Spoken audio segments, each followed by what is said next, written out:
నమస్తే ఫ్రెండ్స్, నా పేరు కే మహేష్ అండి.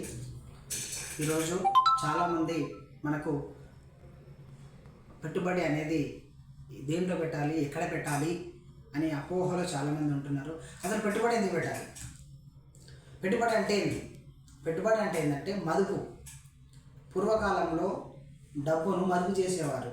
ఎక్కడ అంటే గోతులలో దవ్విపెట్టి, అంటే ఒక ఎవ్వరు చూడనటువంటి ప్లేస్లలో వాళ్ళు దాచిపెట్టేవారు మనీని. ఎందుకంటే మళ్ళీ వాళ్ళ తరతరాలకు ఏదైనా అవసరం ఉన్నప్పుడు ఇవ్వాలనే ఉద్దేశంతో తగ్గిపెట్టేవారు. ఇప్పుడు పూర్వకాలంలో నుంచి కొద్దిగా మనం అప్గ్రేడ్ అయినాం కాబట్టి మనం బ్యాంకులలో దాచుకుంటున్నాం.